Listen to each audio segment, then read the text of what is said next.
live. Welcome. We are live. This is Wow. the Outside Literary Magazine Issue 5 release event. This is our second issue published in the pandemic. So thank you so much for joining us for this reading. We're so happy to have you, and we are so happy to be able to share the work of these amazing high school students, St. Louis Public Schools high school students. I am Lizzie Peterson. I am the director of the magazine. I just want to give you a little bit of background, and then I'm going to hand it over to these amazing editors. So Outside Literary Magazine, if you don't know, we are totally student-run, based in Central Visual and Performing Arts High School in St. Louis Public Schools. That's where we were founded in 2016. This is our 5th issue. We published one issue every year online. And some years, in not pandemic years, we also do a print issue. And our totally student-run, based in Central Visual Performing Arts High School. We have a lag. That's where we were founded. Okay. And thank you for having some grace with us with any kind of technological issues. This is, of course, I think we're all used to this, but anyway.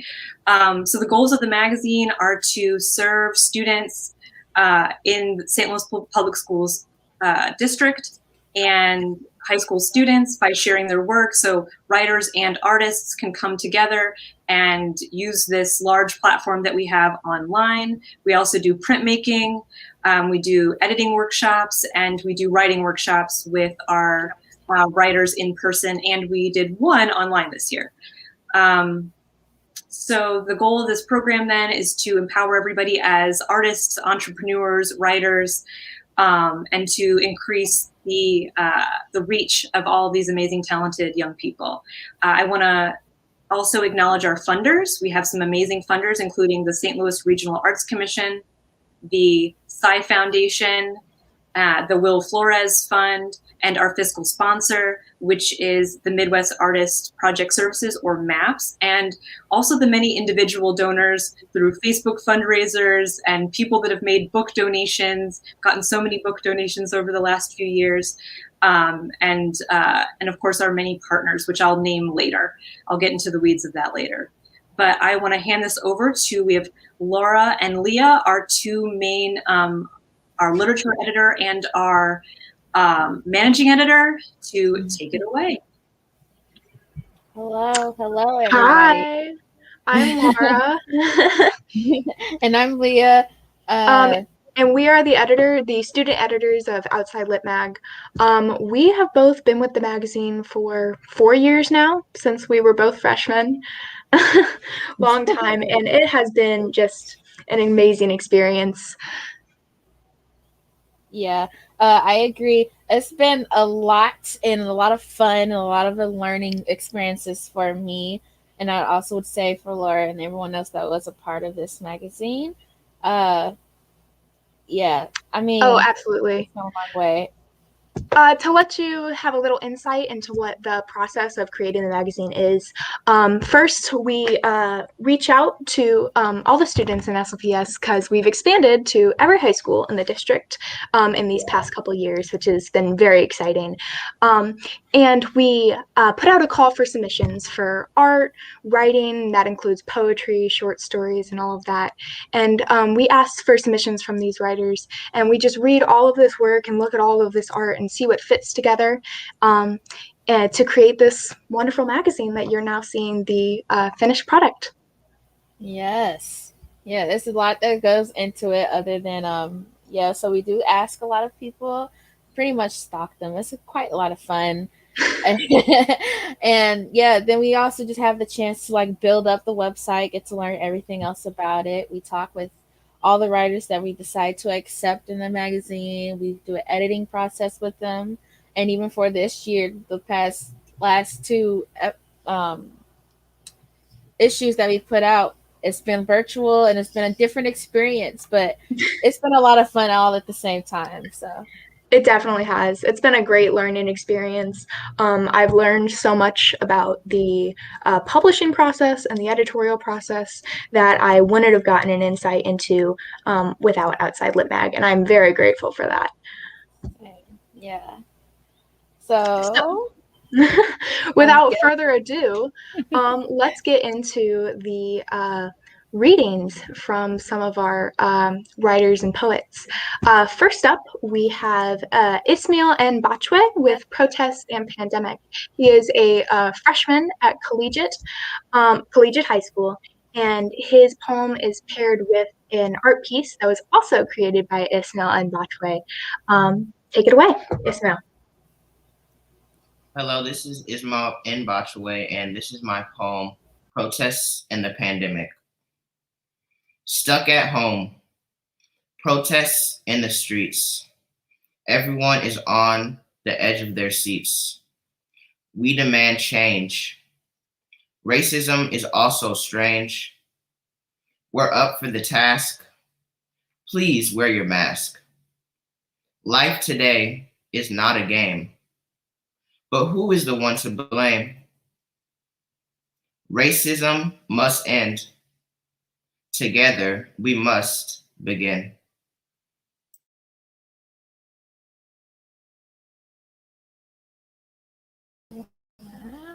Okay. Claps or snaps in like your yeah. I don't know if you can hear me. Next we're going by with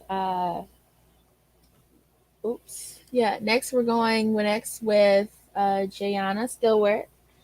She is a freshman at Central and will be paired with the artwork by Nadia Cody, also from Central. Hi, I'm Janet, as she said, and this is I Don't See Color. You say I don't see color. What you mean is I don't see the oppression. You don't see the culture. You don't see how we suffer. You don't see the lesson. If you can't see color, you can't see the issues. You can't understand who we are, how we got every scar, why we write our rhythm and blues. When you don't see color, you don't see the difference. You group us together and you never see the privileges. You can't see the privileges, you can't see the problem. You have to face the issues if you ever want to solve them. You walk around and make the choice not to see the misery, because when you don't see color, you don't see history. History. History was 2 hours ago. History was a minute back when I first started this poem. History is going on every second that we go on. You play bystander is a sign of history gone wrong. You don't see color, you say. So you think the world we live in now is fine, when we still have issues over color every day. By erasing color, you're erasing time. Time. Time and time again, our lives are overlooked, labeled as too political, our words always misunderstood. Your color blindness is not a civilian, yet a weapon in this war. Your words cut deep to reveal the red blood beneath our skin, one of the few things we share, and all our differences cannot go ignored. They act as if the red of our blood is not the same color as our heart. They draw with the spilled blood and create messy pieces of art. Art. Art is a part of history. Art is a part of history. History is a part of time. Time will never have enough to ever make things right. And we wonder if by the time we see our final light, will things be better? And we may never know the answer to that question. And it may just make everything so much worse. This is off script, and honestly, I get really emotional when I read this sometimes. And that's fine. Because how can you not be emotional when lives are on the line? And sometimes I just sit there with this thought always on my mind. And you say you don't see color. Yeah, right.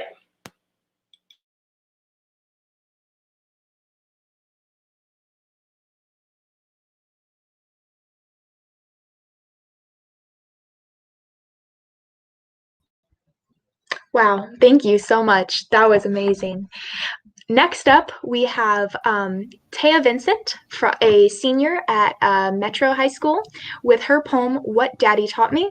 Paired with it is an art piece by Kylie Page at Central VPA called Mississippi Goddamn. Take it away, Taya. All right. So my name is Taya Vincent, and this is my poem, What Daddy Taught Me. Okay. I was 5 when my daddy taught me how to untie a noose. I can remember my little hands fumbling with the rope, growing tired, growing sleepy. My fingers stung. Then my daddy struck me and said, "Pay attention, boy. Your life is at stake." So I listened and learned. I was 6 when my daddy taught me how to straighten my neck. Seconds turned to minutes, and minutes turned to hours. My muscles strained till I grew weary.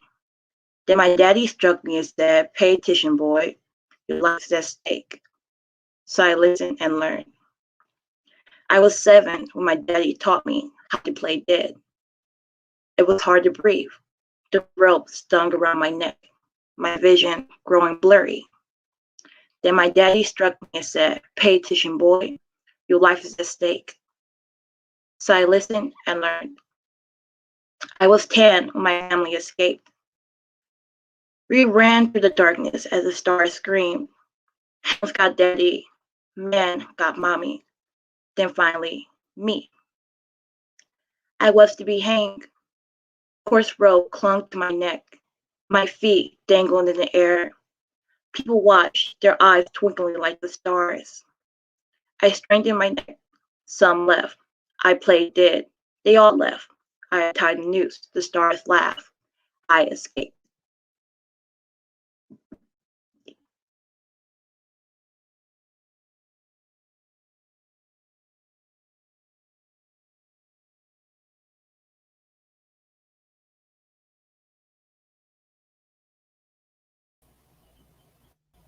Thank you so Alrighty. much, Taya.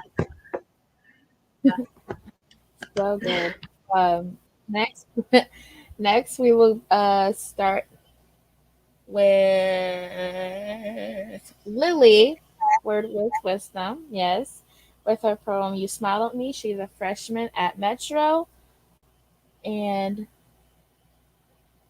the picture or the photo will be paired with will be "My Inspiration" by Rhonda. I'm Lily. Like they Oh, said, my poem is called You Smiled at Me. The way you tilt your head with arms unfolding makes me wish I was a mirror so that maybe I too would know how to be beautiful. Have you ever seen an angel so clothed? When you cry at night, with eyes closed and mouth open, I think I can hear you thinking. There's something slow and light blue about the way you blink at me, and, to be honest, I wish I was your eyes because then I could see the soft, soft world the way you see it, and maybe the universe, in its infinite grace, would turn me beautiful just like it did you. It was that July of playing chicken with that kid from prayer group and touching your cigarettes to your fingertips and shouting, "Go, go, go." And that winter of daring each other to climb the fence of the junkyard while the dog nipped at our heels. You are cool grass under summer feet, so I write in the margins you plus me, and with their marker swords they chant KISSING. Yesterday it rained cats and dogs, and I did not go out. Hello, my lovely, when you rang the doorbell. I have a sweater on, and you laughed and laughed like I'm a clown at a circus, like I'm so obscenely foolish that it's charming. You smiled at me. "Christ on a cracker," I said. "I can see God."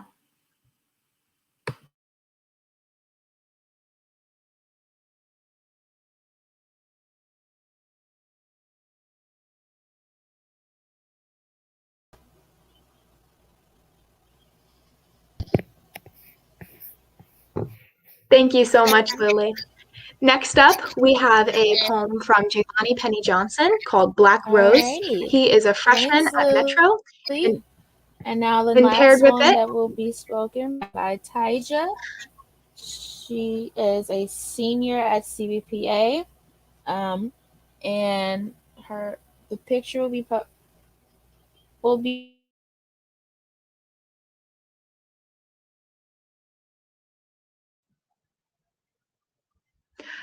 next up, we have Jaylani Penny Johnson with his poem Black Rose. Paired with it is a photograph by Alexa Moss. Take it away, Jaylani. Desperately trying to escape from death, desperately trying to bloom. We are roses that grew from concrete, tainted black from the hatred surrounding us. We carry promises passed down through generations, but no matter how far our petals extend from the pavement, we will always carry that chip of the concrete. We will forever be tainted, to represent the dreams and hopes, as well as the sins and darkness we carry.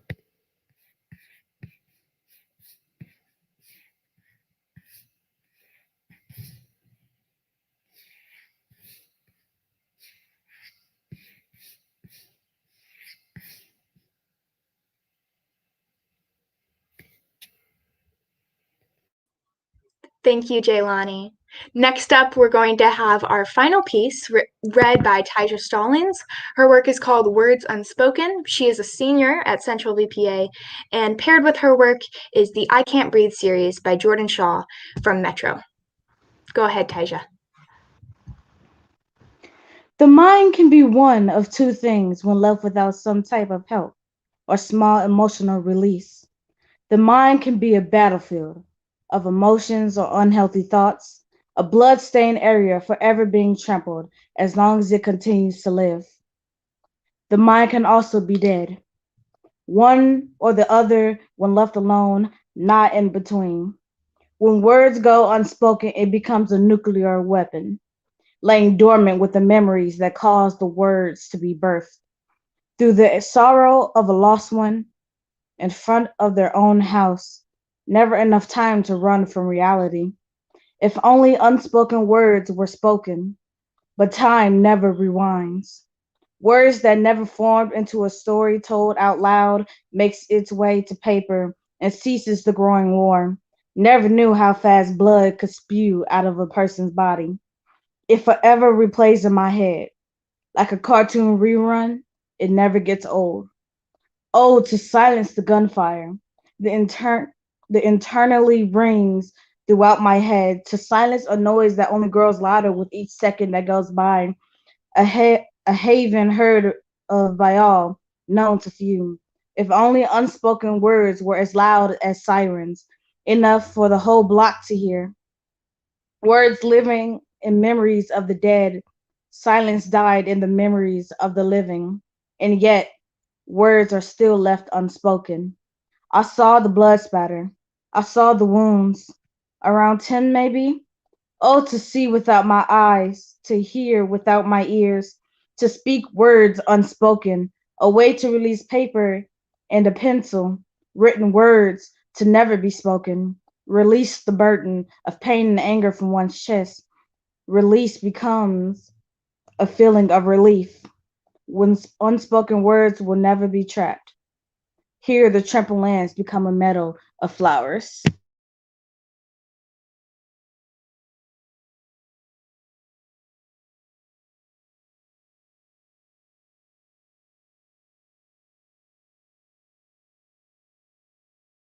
Thank you so much, Tyja. That was amazing.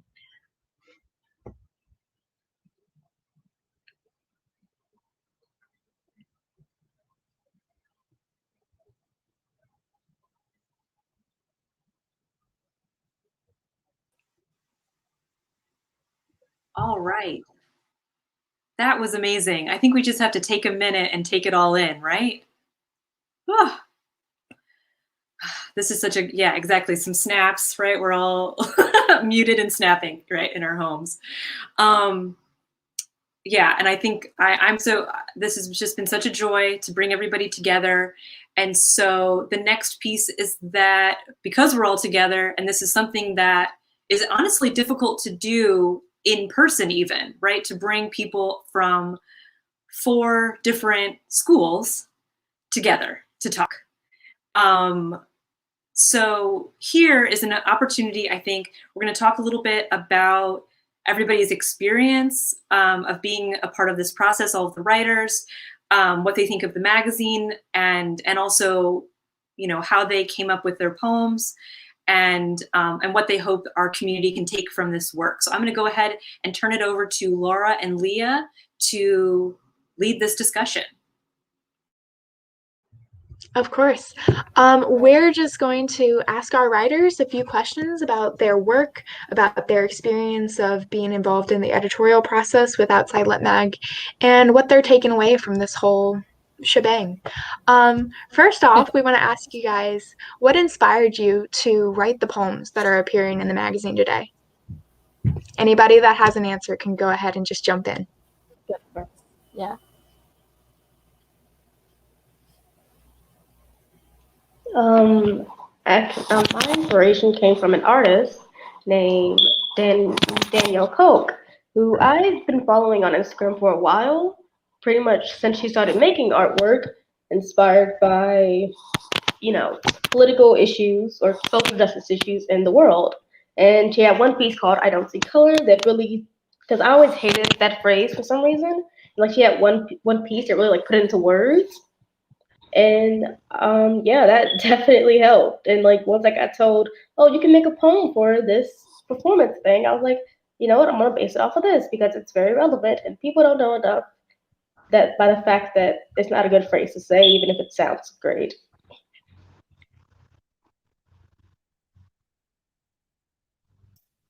So my inspiration just came from just like seeing what's going on in our country and like from my perspective of like the things that I see going on.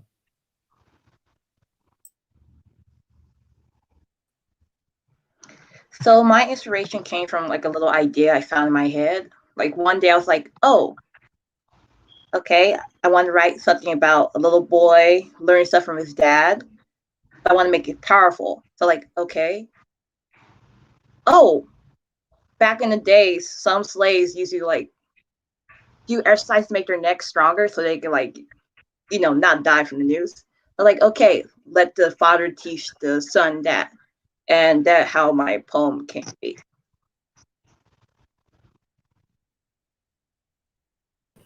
My poem wasn't actually based off a memory I have. I was writing like a book or a story, and so it was trying to get to know one of my characters. So I was writing a memory that maybe she would have from her childhood.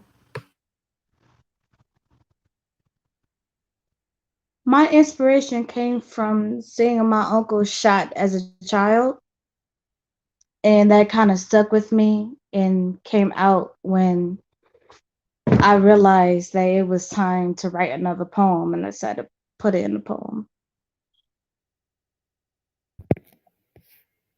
Mine came from listening to rappers like Tupac and Kendrick Lamar, and just like the issues that they talked about.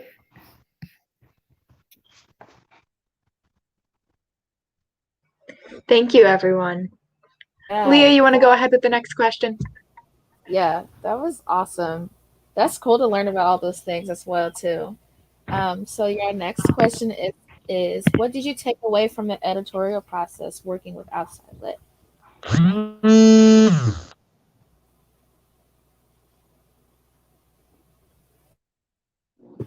I learned that maybe after you write your work and reread it, you could change phrasing to, I guess, communicate a different emotion. So that maybe what you had first wasn't necessarily wrong. You could just make it stronger.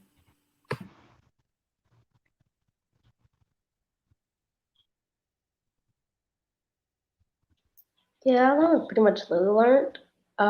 Like I learned that there was like things don't have things don't have to be broken for you to improve them, and apparently nothing is final. I learned that too.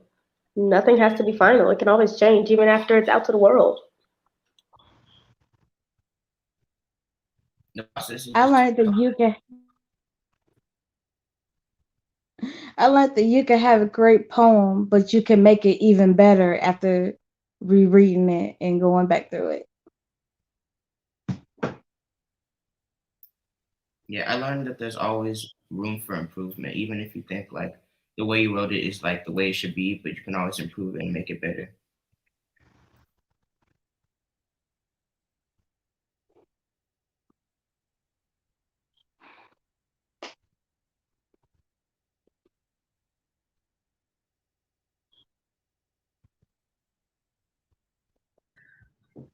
All right, if Tay and Jaylani have nothing to comment on that, then that's perfectly fine, and we can just go ahead and move on to the next question. You guys good with that?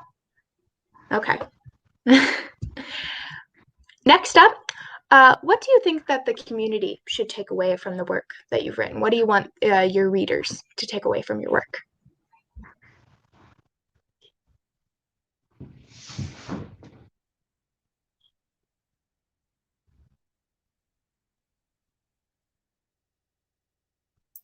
So for my work, I want people to understand like the things that are going on in this country and that things need to change and that things can't just stay this way and you can't just be silent and just sit there and let things happen. Like even if it doesn't affect you, you still have to make the change. You still have to help people because this is a real thing happening. So it's just showing people like this is happening and we need to make change and this can't go on.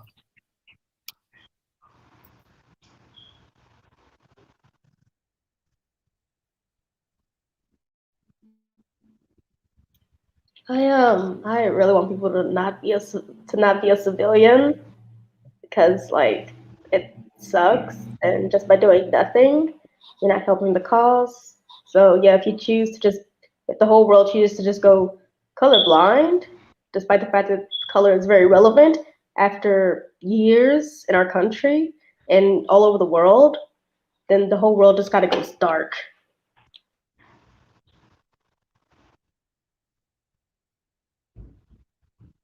I want people to take away that everyone is going through a battle in their own mind. Some are just struggling more than others, and they'll need more help to reach that middle piece that we all want to be at.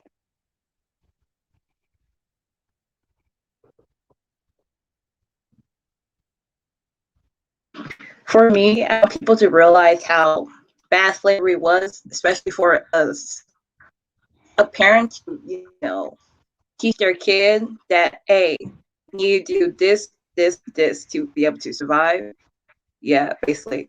And my poem only showed a glimpse of what occurred during that time. So it can help, teach people other stories. Yeah. Yeah. That's it.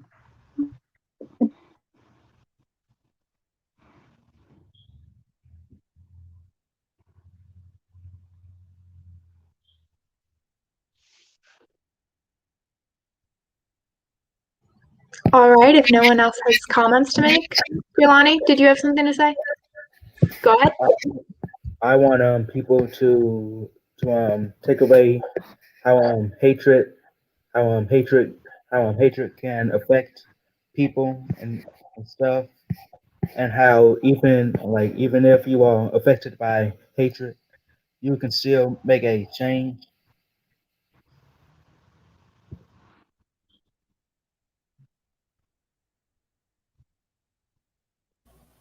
And yes, those are things that everyone should learn and hear about in the world and any day, anytime. And it's very important for all the things. So the last question now is, what does it mean for you to have your work published to the community?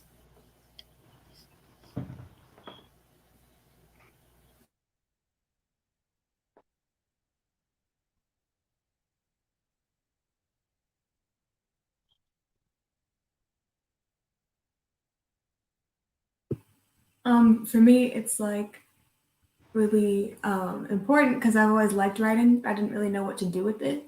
And then one of my teachers recommended Outside Lit Mag to me. So then that was really cool to find.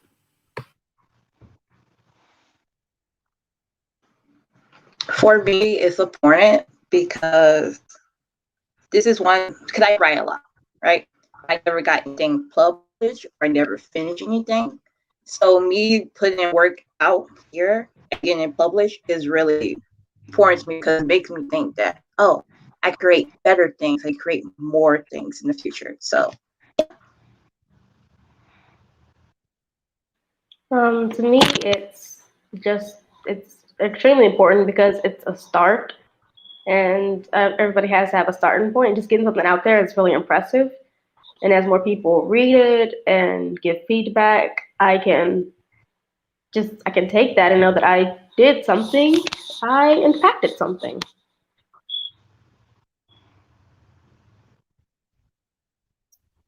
For me, it's important because it allows me to send my message to a lot of people. It gives me like a reach so I can send like the message I'm trying to convey, and then the message can be sent to lots of people, and so then people can understand.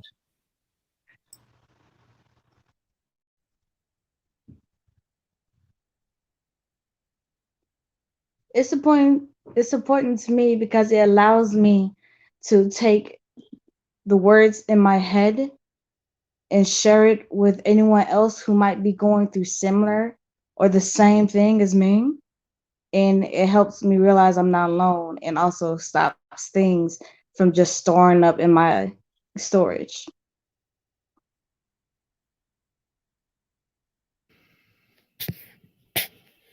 To me, it feels like an accomplishment, and it is also very inspiring.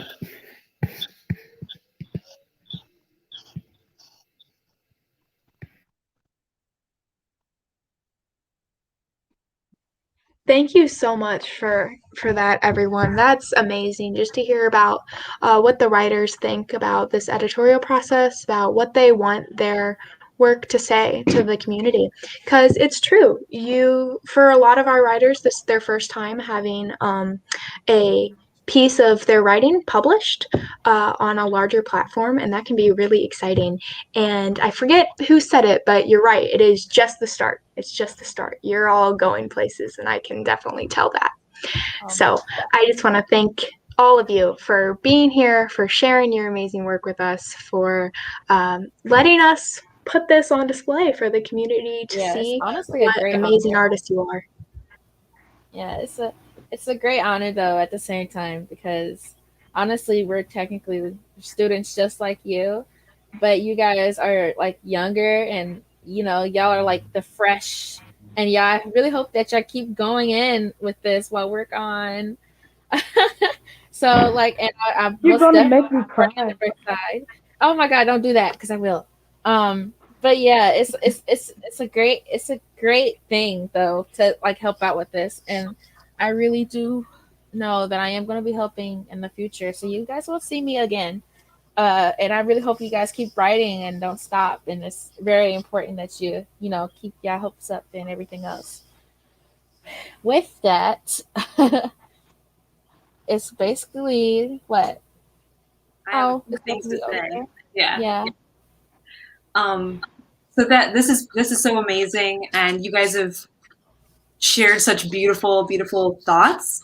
I just want to say when hearing you guys verbalize how you're thinking about it, and even using such beautiful metaphors like Taija saying, her storage, right? Like where she keeps all of her poems. And I'm like, yes, exactly, her storage. So I'm gonna hold on to Collecting that dust. for a while. Yeah, I also love we've had 2 cat appearances already, so I think that's so amazing. Also, that's the beauty, right, of Zooming in some ways, where if you didn't show us your cat, then we would have problems. I want to thank a lot of different people. There's been so many different people that have made this happen. Obviously, these beautiful writers and artists who have been a part of this. Yes, I want to thank Sarah Tisdale and Brittany Doan from St. Louis Poetry Center, as well as Erin Quick, who is behind the scenes. You don't see her, but she's making everything happen right now. Outside Lit Mag will be transitioning to be a part of St. Louis Poetry Center next year. So we've been doing a lot of amazing collaborations to kind of test out exactly how this will look. And Sarah Tisdale has been an amazing instructor in the last year for CVPA students. And we're so excited for her and our different writing instructors, Brittany and as we grow potentially more, to go to more schools and share more about creative writing and how to get started or how to revise or how to perform. We're very excited to expand into more schools. I want to thank Marie Oberkirsch over at Central Print. We did not get to make a print magazine. She has the covers from issue 4 still. And one day we will sew them all together and we will have our print issue. But she's been an amazing, amazing partner in bringing our work to life and teaching these amazing students about printmaking, right, which is a totally different art form, and book arts.